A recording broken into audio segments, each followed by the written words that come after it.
Hi, and welcome to another reading of Boston Accent. I'm Mark Mattioli, and Boston Accent is available on Amazon.com. And we're going to pick up where we left off, which is in the middle of a segment. If you didn't see yesterday's segment, it's going to be a little confusing. Let me just write down a time here so I know when to stop. All right. Yep, this is in the middle of something, so you might want to go back and see yesterday.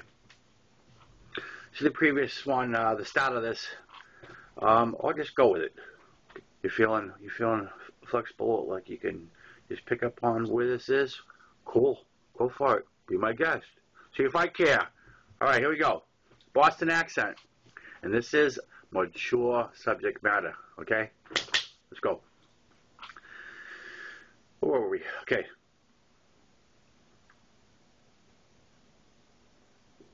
I said, fuck it, and pulled shut up's skirt up.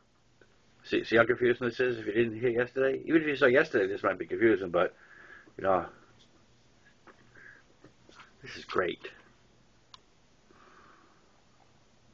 Pulled shut up's skirt up, pulled her panties off, and tossed them at the front of the van where they landed on Tanya's shoulder. Tanya stomped on the brakes so hard that we almost fell off the bed. I looked up, and the friend riding shotgun was climbing out of the van while Tanya was throwing the panties out the window. She then turned to me and said, "Are you coming up here?" pointing to the front seat. "No thanks, I'm good." I smirked at her, and I could see that she was way more than jealous. She was pissed. Shut up, giggled and said, "Yeah, you are," and pulled me down again.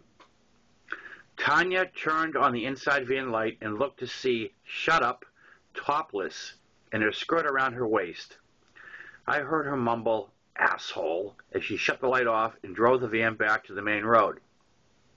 It seemed like only 5 minutes, and Tanya was slamming on the brakes again and barking, "You're home," as she turned on the light again. Shut Up pulled her skirt down, put her shirt on, and got out of the van as I held the door open for her and then shut it. "Thanks, Tanya," she slurred as she headed away from the van. She turned to see me climbing in shotgun, and she said, "What are you doing? Aren't you coming with me?" I threw my hands up in the air and said, "Not tonight. I have to go with Tanya." "You're an asshole," she slurred again as she spun back around to walk away, lost her balance, and fell into a hedge lining the walkway. I moved to help her, and Tanya barked, "Leave her," as she started to pull away without me. I jumped in the van as it was rolling, and I shut the door, and I looked back to see Shut Up crawling out of the hedge on her hands and knees.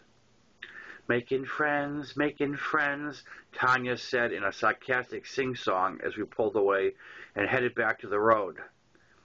"Where do you live?" Tanya asked, and I gave her the address, which meant nothing to her, so I said I would show her where to turn.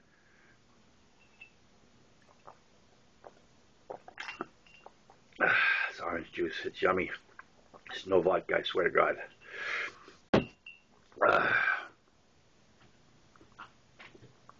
As we neared my street, Tanya reached down with one hand and pulled her skirt up to her waist. "Look what you did to my pantyhose," she said. Sorry, I gotta correct that. "Look what you did to my pantyhose," she said, without any anger in her voice, but more like she was amazed that I had done it. "I can't see," I said as I reached across the console until my hand was on her thigh. The tear started on the inside of her thigh, just above her knee, and ran straight to her crotch, which even in the dark I could tell was exposed. "Oh my, you must have flashed some serious bush in the casino. I bet security is still talking about it," I said as I clamped my hand down between her legs. "You owe me a new pair of pantyhose and you're washing my van." She said the words, but there wasn't much conviction behind them. Her attention was on my hand, and I pulled it away as I spotted my street.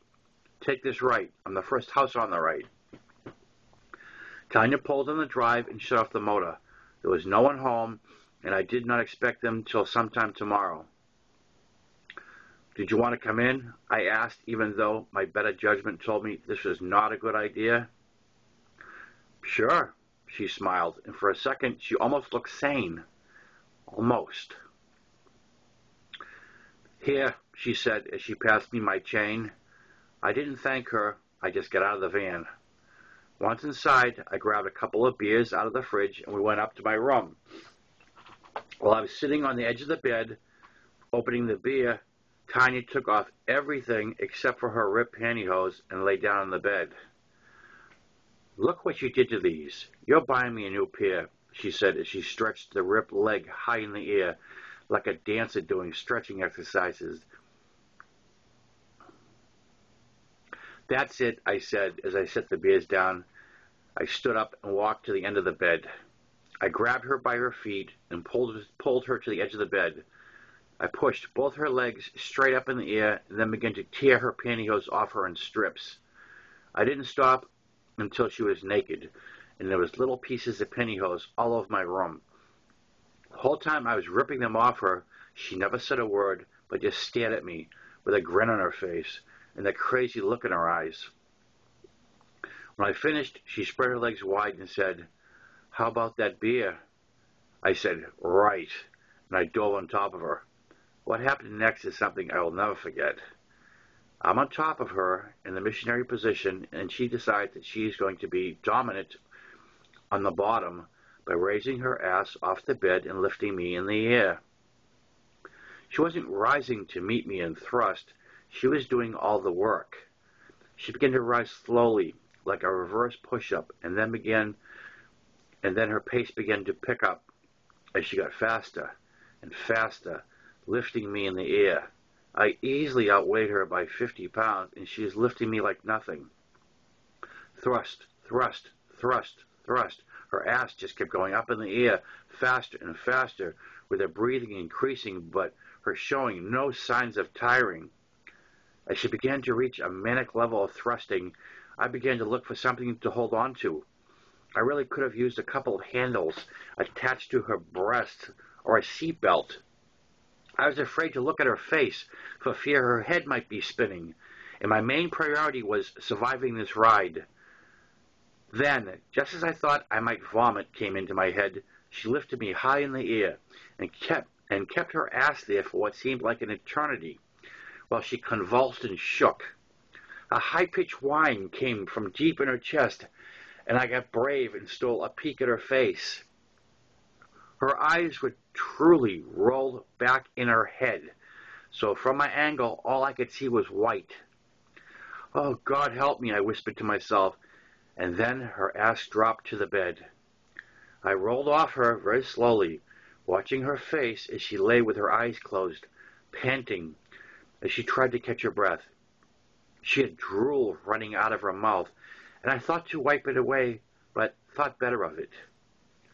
She opened her eyes and looked at me like she had forgotten I had been there, then got up without saying a word and went to the bathroom. I sat up, grabbed my beer, and took a long pull off it.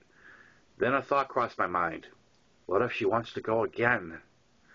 I sucked the whole beer down and started on hers when she came back in the room. Tanya crossed the room, lay back in the bed, closed her eyes, and immediately began to snore. "Thank you, Lord," I said aloud before draining her beer, shutting off the light, and passing out. The next morning, I woke to hear voices in the hall and looked to see Tanya wasn't beside me. I sat up and I began to look for my clothes when the door opened and Tanya strolled back in nude.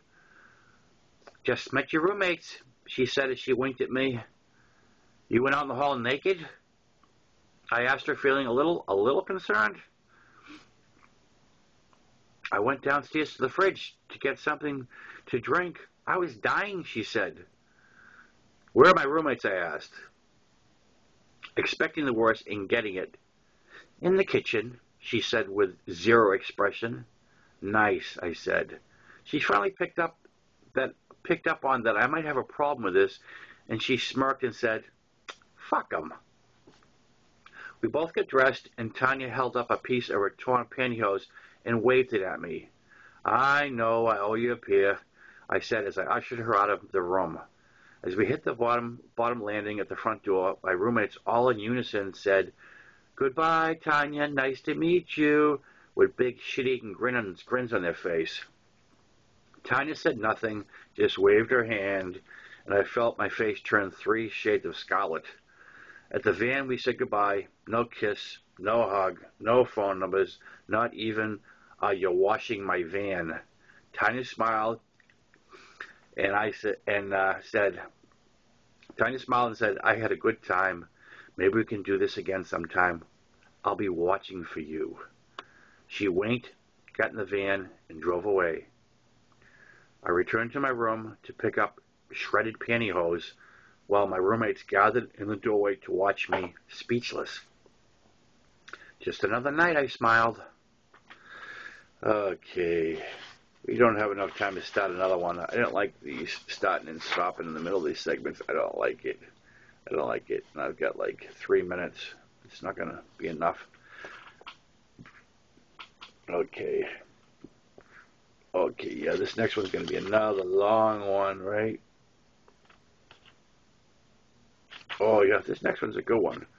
This next one is actually PG rated, and obviously the last one was not. Tomorrow will be better. Okay, all right. That's it for today. I'm Mark Mattioli. We're reading Boston Accent. Boston Accent is available on Amazon.com. And I have to make a little announcement yesterday on Facebook. People are jumping on board and buying it. It's almost gone. I made a commitment to reduce the price for leap year next Wednesday, the 29th, and there might not be any left. That's out of my control. Okay, so if you haven't got it in paperback, and you want it, you want something to physically to put on a shelf, you better jump on board because they're almost gone. And then from there on, it'll be Kindle.